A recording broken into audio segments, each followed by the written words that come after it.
বাবু, আপনাকে চিন্তিত মনে হচ্ছে। চিন্তার বিষয় তো আছেই।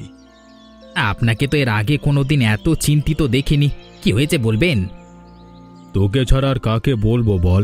এই গ্রামের মানুষদের সাথে ভালো ব্যবহার করে টেকা যাবে না। কেন, আবার কেউ আপনাকে ডুবিয়েছে?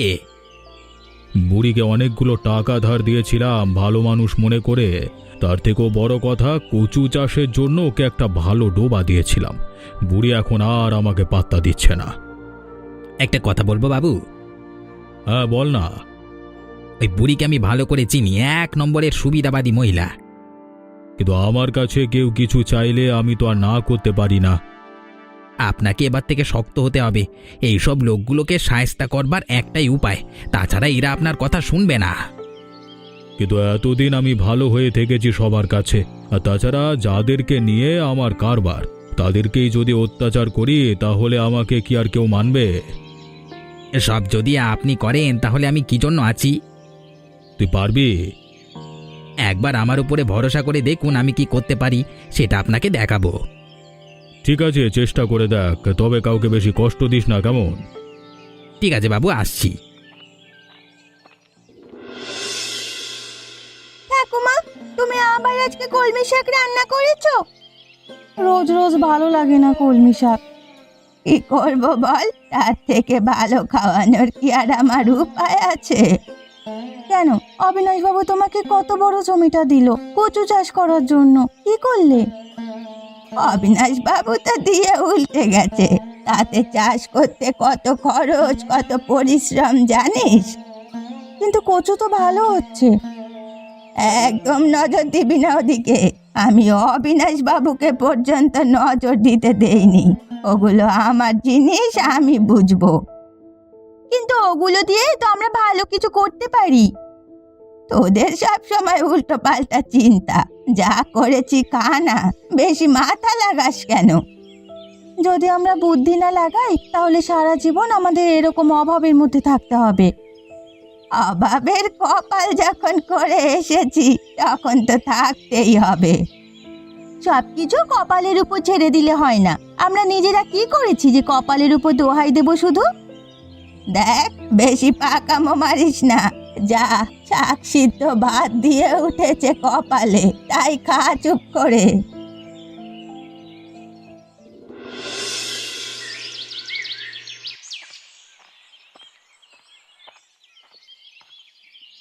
আরে বুড়িমা, তুমি তো একেবারে জখের ধনের মতো তোমার কচুকে দাগলে রেখেছো, কি গো?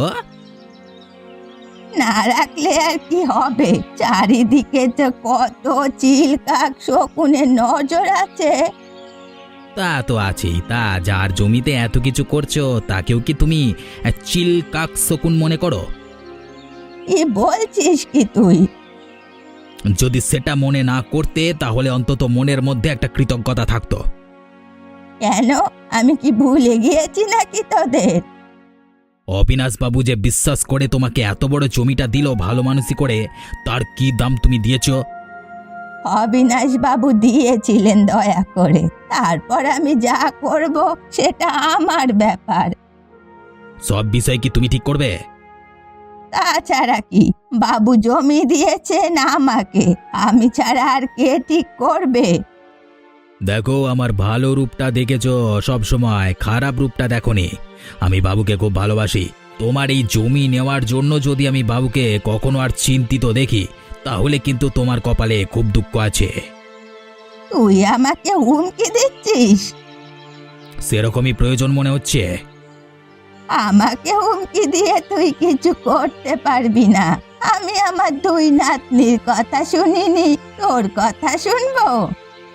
তুমি তোমার নাতনিদের কথা শোনোনি সেটা তোমার ব্যক্তিগত ব্যাপার, কিন্তু আমার কথা যদি না শোনো তাহলে তোমার কপালে চরম দুঃখ আছে। কি করবি তুই আমার? হ্যাঁ, সেটা দেখতেই পাবে। চোখের সামনে এই কচু গাছ সব নষ্ট করে ক্ষেত আমার বাবুকে দিয়ে দেবো। চেনো না তোমাকে? তুই কিন্তু এরকম করবি না। তাহলে তুমি আগে কথা দাও, বাবুর সাথে দেখা করবে, যা পাওনা সব দিয়ে দেবে বাবুকে। ঠিক আছে, বাবুকে গিয়ে বলিস আমি বাবুর সাথে মিলে গিয়ে দেখা করব। এই কথার যদি অমান্য হয়েছে তাহলে কিন্তু যেটা বললাম সেটাই মনে রেখো। হ্যাঁ, আমি কিন্তু তখন তোমার কোনো কাঁদুনি শুনবো না। আচ্ছা বাবা, ঠিক আছে, যা।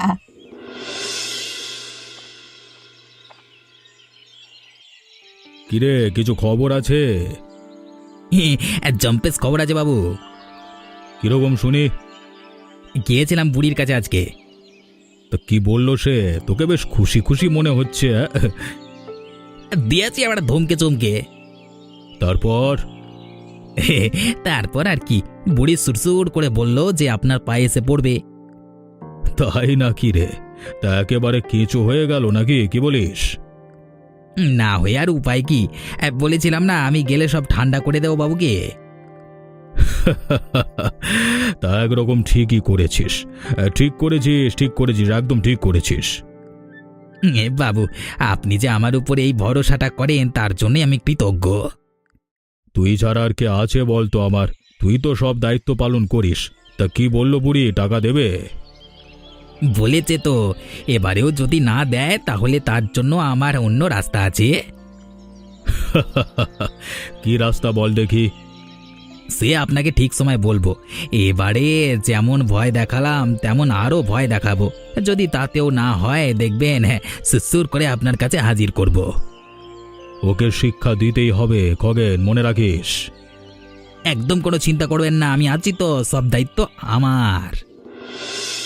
এত বড় কাণ্ডটা কি করে হলো ভাই? আমি তো নিজেও কিছু বুঝতে পারছি না। কিন্তু তুই তো রতনের বন্ধু ছিলিস, তোকে কিছু বলতো না? কয়েকদিন ধরেই দেখছিলাম মন মরা হয়ে থাকছে, জিজ্ঞেস করতেও কিছু বলতো না। এবারে ওর এত বড় মাছের ব্যবসার কি হবে? বর্ষাকালে এক জায়গা থেকে ইলিশ মাছের জোগাড় করে ব্যবসা শুরু করেছিল, কেন যে পাগলামো করে আত্মহত্যা করতে গেল কে জানে। বুঝলি তো, শুধু পয়সা রোজগার করলেই হয় না, চিন্তা মানুষের একটা বড় বিষয়। চিন্তা মানুষকে ভেতর থেকে শেষ করে দেয়। কিন্তু ওর কি এমন চিন্তা ছিল বলতো? তুই এমন কিছু জানিস না যেটা আত্মহত্যার কারণ হতে পারে? একবার বলেছিল বটে, বুড়িমা ওর থেকে অনেকগুলো টাকা ধার নিয়ে রেখেছে, ব্যবসার টাকা দিচ্ছে না, তাই চিন্তিত। কি বলিস কি তুই? আরে বুড়িমা তো আমাদের বাবুর থেকেও অনেক টাকা ধার নিয়ে রেখেছে, এমনকি একটা জমি কবজা করে রেখেছে কচু চাষের জন্য। কি বলিস কি রে? তার মানে কি ওই বুড়ি সবার সাথে এরকম করছে? আমার তো তাই মনে হচ্ছে, কিন্তু বাবু এই বিষয় নিয়ে খুব চিন্তিত। এটা কি করে আটকানো যায় বলতো? এরকম চিটিংবাজি তো চলতে দেওয়া যেতে পারে না। আমাদের অবিনাশ বাবুর জায়গায় অন্য কেউ থাকলে তো বুড়িকে এতদিন খতম করে দিত। ব্যাপারটা তো আমারও অসহ্য লাগছে। একটা মানুষ এভাবে মারা যাবে একজনের স্বার্থপরতার জন্য, সেটা তো কিছুতেই মেনে নেওয়া যায় না। দেখ, বাড়িতে সবাই কান্নাকাটি করছে, কি অবস্থা বলতো? আমার তো আরও জ্বালা রে। কেন? ওদের বাড়ির মেয়ের সাথে আমার একটা ভালো সম্পর্ক আছে, এরকম যদি বুড়ি হয় তাহলে তো সারা জীবন জ্বলতে হবে কলা। তুই সাবধানে এগো ভাই, তবে আমাদের বুদ্ধি করে ব্যাপারটা নিয়ে কিন্তু ভাবতেই হবে। আর আমি আমার দিক থেকে অবিনাশবাবুকে সবকিছু জানাবো। ঠিক আছে, এখন এর মতো রতনের সব কাজ কারবার মেটানো যাক, পরে বুড়ির বিষয়টা ভাবা যাবে। আমার সব বোনাস হয়ে গেছে বাবু, আমাকে বাঁচান। কি হয়েছে কমলা? এ হচ্ছে রতনের বউ। রতন মানে আজকে যে গ্রামে আত্মহত্যা করেছে? হ্যাঁ বাবু, দিব্যি মানুষ ছিল, কিন্তু কেন যে এরকম করলো কিছুই তো বুঝতে পারছি না। আমি একটা জিনিস বুঝতে পেরেছি বাবু, আর সেটা আপনার সামনে জানানো দরকার এখন। কি হয়েছে? তুমি নতুন কিছু জানতে পেরেছো? ওর ভালো বন্ধু ছিল গোপাল, গোপালের মারফত জানতে পারলাম আমি সবকিছু। কি জানতে পেরেছি সেটা বলতো। জানতে পেরেছি যে ওই রতনের যে মাছের ব্যবসা ছিল সেখান থেকে বুড়ি ভুলিয়ে ভালিয়ে অনেক টাকা ধার নিয়েছিল, আর সেটাই বুড়ি শোধ করেনি, আর সেই চিন্তাতেই রতন আত্মহত্যা করেছে। কি বললি? এত বড় সাহস বুড়ির? আমি তো সেটাই বলছি, সবার কাছ থেকে চিটিংবাজি করছে, এটা কখনো সহ্য করা যায় না। অনেক হয়ে গেছে, আর সহ্য করব না। বাবু, আপনি এর বিচার করুন। আপনি যদি এর বিচার না করেন তাহলে এরপরে আমিও আত্মহত্যা করতে বাধ্য হব। আমি তোমাকে কথা দিচ্ছি, এরকম ঘটনা আর ঘটবে না, আর আমি বুড়ির উপযুক্ত শাস্তি দেব। তোমার সাথে আমার দেখা করতে খুব ভালো লাগে। ভালো লাগে না। সারাক্ষণ বাড়িতে ঠাকুমার সাথে ঝামেলা, আর ভালো লাগে না। রতন চলে যাওয়ার পর মনটা এমনিতেই ভালো নেই। সেটাই তো স্বাভাবিক, তোমার খুব ভালো বন্ধু ছিল। তার থেকেও বড় কথা, খুব ভালো একজন মানুষ ছিল। তো এত ভালো একটা ব্যবসা শুরু করেছিল, কিন্তু তোমার ঠাকুমা টাকা নিয়ে ওকে ডুবিয়ে দিল। ব্যাপারটা আমিও জানতে পেরেছি, যেটা হয়েছে সেটা একদম ভালো হয়নি। তবে আমি চাই তোমার বন্ধু রতনের ব্যবসাটা তুমি সামলাও। তার জন্য তোমাদের একটা সাহায্য লাগবে। কি সাহায্য? ইলিশের ব্যবসাটা আমি করব ঠিক করেছি। তবে আমরা যেহেতু বিয়ে করতে চলেছি, তাই আমি চাই তুমিও নিজের পায়ে দাঁড়িয়ে স্বনির্ভর হও। কিন্তু আমি কি করব বলো তো? আমি কি কিছু করতে পারি? করতে পারো। তোমরা দুজন বোন মিলে তোমাদের ঠাকুমাকে উচিত শিক্ষা দিতে পারো। তাছাড়া তোমরা দুই বোন খুব ভালো কচু রান্না করতে পারো। আমি তোমাদের ইলিশ মাছ দেব, তোমরা ইলিশে রান্না করে বাজারে কচু ইলিশ রান্না করে বাজারে দোকান দেবে। জানো, আমিও একদিন এই কথাটা ভাবছিলাম, ঠাকুমাকে বলেছিলাম, কিন্তু ঠাকুমা আমার কথা শুনলো না তো। তোমার ঠাকুমার কথা আর তুমি কতদিন মেনে চলবে? এবারে সময় হয়েছে তোমাদের দুজনকে এক হয়ে প্রতিবাদ করবার। তোমরা দুই বোন এক হলেই তোমার ঠাকুমারা শিক্ষা পাবে। ঠিক আছে, আমাদের এই বিষয়গুলো ঠিক হয়ে যাওয়ার পরেই আমরা বিয়ে করব। এখন বাড়িতে যাই, না হলে আবার ঝামেলা হবে। ঠিক আছে।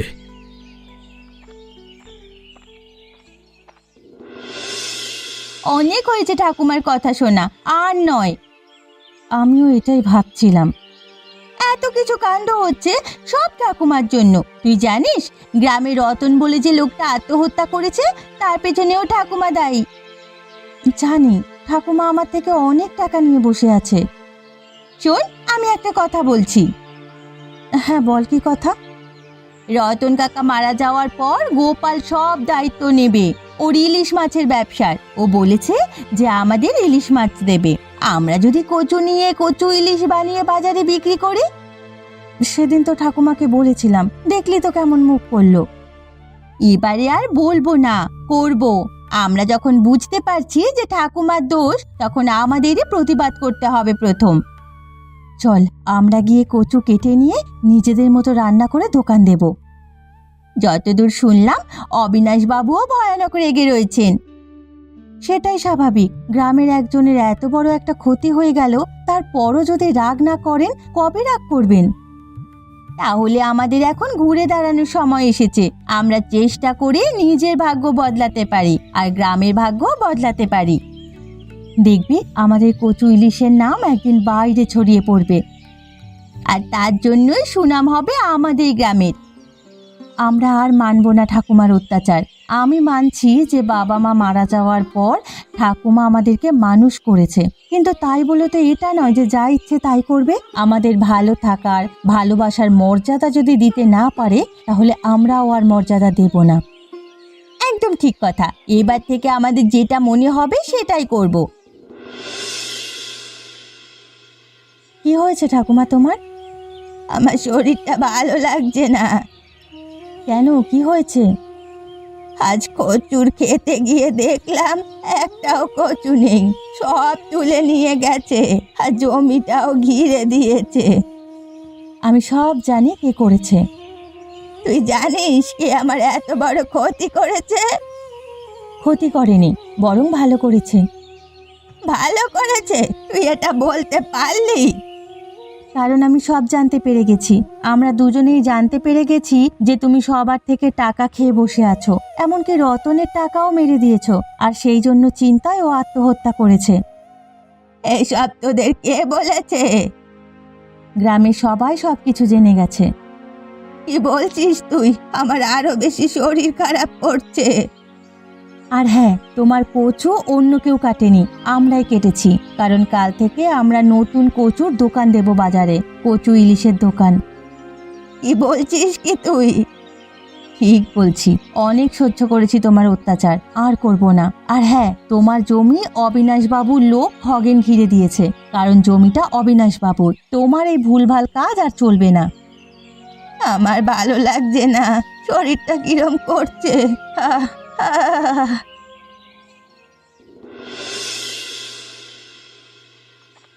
কচু দিয়ে কোনোদিন ইলিশ মাছ হতে পারে, আমি তো জানতামই না।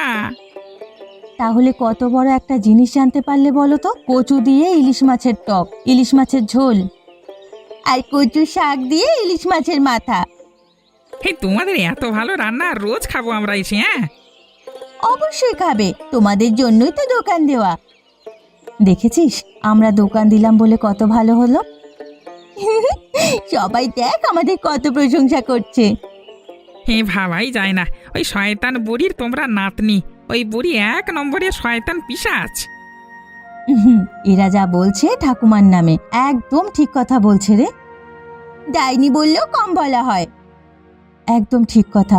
আমরা যদি ওই ডাইনির অপেক্ষায় বসে থাকতাম তাহলে কোনো দিন নিজেদের স্বপ্ন সফল করতে পারতাম না। এবারে শরীর খারাপ হয়েছে, বুড়ি এবার বুঝবে মজা। আমি তো সেই সমস্ত কাজ ছেড়ে ওর পাশে গিয়ে আর বসে থাকতে পারবো না। আমিও পারবো না। যতক্ষণ না নিজের ভুল বুঝতে পারছে ততক্ষণ ওভাবেই পড়ে থাকবে। আপদ বিদে হলেও ক্ষতি নেই। যত মানুষের খারাপ করবে তত এরকম হবে। আমরা বুঝিয়ে বলেছিলাম, বল, আমাদের কথা শুনলো না।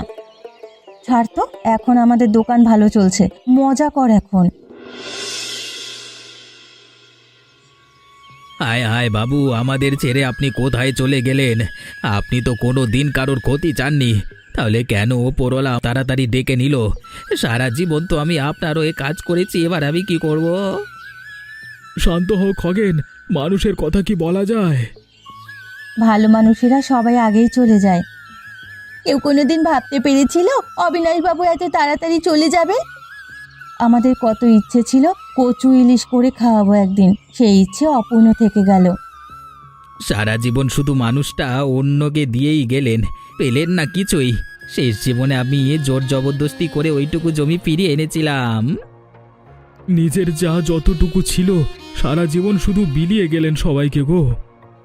আমার ঠাকুমাও শেষ পর্যন্ত ছলনা করলো। এত ভালো মানুষ আর হবে না। হায় রে, ভালো মানুষেরা কেন যে এত তাড়াতাড়ি চলে যায়? এবারে তোমরা বলতে পারো আমি কি নিয়ে থাকবো? অবিনাশবাবুর ফেলে যাওয়া কাজ এখন তোমাকেই করতে হবে। হ্যাঁ, রতন কাকুর মৃত্যুর পিছনে আমাদের ঠাকুমা দায়ী। ঠাকুমাকে শাস্তি দিতে হবে। ঠিক বলেছ লতা, তুমি জমিদারের সবকিছু জানো, দায়িত্ব এখন তোমাকেই নিতে হবে। এত বড় দুঃখ কাটিয়ে উঠতেই তো আমার জীবন চলে যাবে। নিজেকে সামলাও। সমস্ত গ্রামের দায়িত্ব অবিনাশবাবু তোমার উপরে দিয়ে গেছেন। সারা জীবন তোমাকে নিজের ছেলের মতো মনে করেছেন, এখন থেকে সেই দায়িত্বগুলো তোমাকে পালন করতে হবে। মানুষটাকে দেখে একবারও মনে হয়নি যে অসুস্থ।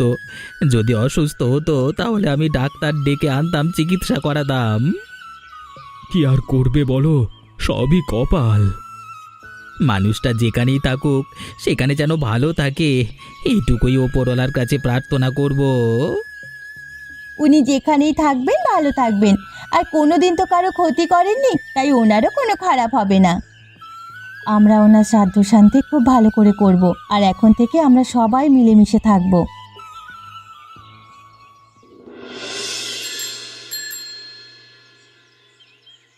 দেখো, এটা তোমাকে কিছু বলতে এসেছে। আমার আর কিছু শোনার অবস্থা নেই বাবা, আমার শরীর খুব খারাপ। শরীর খারাপ বললে তো হবে না, অবিনাশবাবু মারা গেছেন, ওনার ফেলে রাখা কাজ আমাকেই করতে হবে, তাই তোমাকে কথাগুলো শুনতেই হবে। আমার স্বামীর মৃত্যুর জন্য তুমি দায়ী, এর বিচার করতেই হবে আজকে। মরা মানুষকে নিয়ে কি বিচার করবি? মানে কি বলতে চাইছো তুমি? যে মরে গেছে তার বিচার হবে না? মারা গেছে তোমার জন্য, তুমি টাকা খেয়ে নিয়েছো, সে তো আত্মহত্যা করেছে তার জন্য। আমার জীবনের সবটুকু সুখ শান্তি কেড়ে নিয়ে এখন এখানে শুয়ে আছো মহানন্দে। অবিনাশবাবু তোমার জন্য চিন্তায় থাকতো, আমি দেখেছি উনি একা একা পায়চারি করতেন। এতগুলো মৃত্যুর বোঝা তোমার কাঁধে, যদি নিজের পাপের প্রায়শ্চিত্ত না করতে পারো তাহলে মরে গিয়েও শান্তি পাবে না। আমি নিজের ভুল বুঝতে পারছি, কিন্তু কি করব বল, ওরা আমাকে ক্ষমা করবি না? আমি তোমার মুখও দেখতে চাই না এক মুহূর্ত। সুস্থ হয়ে উঠলে এই গ্রাম ছেড়ে চলে যাবে তুমি, আর কোনো কথা শুনতে চাই না। আর হ্যাঁ, গোপালের সাথে তোমার নাতনির বিয়ে হবে, এটাও সিদ্ধান্ত হয়ে গেছে, কথাটা শুধু তোমাকে জানিয়ে রাখলাম। বাবারা, আমাকে ক্ষমা করে দাও। এখন আর ক্ষমা চেয়ে কি হবে? আমি জানি সারা জীবনে যা করেছি তার কোনো ক্ষমা নেই, তবুও এই মৃত্যুশয্যায় এসে নিজের ভুল বুঝতে পারছি। যদি উঠতে পারতাম তাহলে তোমাদের পায়ে ধরে ক্ষমা চাইতাম, কিন্তু এখন আমার মনে প্রচন্ড অনুশোচনা হচ্ছে। সারা জীবন কেন এত চিটিংবাজি করলাম মানুষের সাথে। তোমার জন্য একটা মানুষের জীবন চলে গেল, সে খেয়াল আছে? মরার পর যদি রতনের সাথে কখনো দেখা হয় তাহলে ক্ষমা চেয়ে নেব। আমি স্বীকার করছি যে ওর মৃত্যুর জন্য আমি দায়ী, আমাকে ক্ষমা করে দাও। আহ, আহ। মানুষটা তো শেষ হয়ে গেল, কিন্তু যা ক্ষতি করে গেল সেই ক্ষতিগুলো রয়েই যাবে। একটা সময় ভাবতাম যে ঠাকুমা আমাদের মানুষ করেছে, ঠাকুমা যদি ছেড়ে চলে যায় তাহলে আমরা কত কষ্ট পাবো। কিন্তু আজ ঠাকুমা মারা যাওয়ার পর কষ্টের থেকে বেশি আনন্দ হচ্ছে। এটা ভেবেই আনন্দ হচ্ছে যে মানুষটা আর কোনোদিন কারো ক্ষতি করতে পারবে না। যা হওয়ার হয়ে গেছে, গ্রামের মানুষেরা এখন থেকে শান্তিতে ভালো করে থাকতে পারবে, কেউ আর চিটিংবাজি করবে না। কিন্তু কমলা কাকিমার কি হবে? এখন থেকে তোমাদের কচু ইলিশ ব্যবসাতে কমলা কাকিও সাহায্য করবে। হ্যাঁ, তাতে আমার মন একটু ভালো থাকবে। সারাক্ষণ আমারও মরা মানুষের স্মৃতি নিয়ে বেঁচে থাকতে আর ভালো লাগে না। ওকে ছাড়া তো আর কোনোদিন কারোর দিকে তাকাতে পারবো না, কিন্তু মনটা একটু হালকা হবে তোমাদের সাথে থাকলে। আরে আমিও অবিনাশ বাবুর চেয়ারের নিচে বসে সারা জীবন ওর ফেলে যাওয়া কাজগুলো করে যাব। এখন থেকে আমরা সবাই মিলেমিশে থাকব, কেউ কারোর সাথে চিটিংবাজি করব না, কেউ কারোর সাথে ঝামেলা করব না। আর এটাই হবে আমাদের অবিনাশ বাবু আর রতনকে দেওয়া সেরা উপহার। আর তোরা তাড়াতাড়ি বিয়েটা কর। আমি তো খুব তাড়াতাড়ি বিয়ে করব, কিন্তু তোমাদেরও যদি আমাদের বিয়ের নিমন্ত্রণ খেতে হয় তাহলে আমাদের চ্যানেলটিকে সাবস্ক্রাইব করতে ভুলবে না।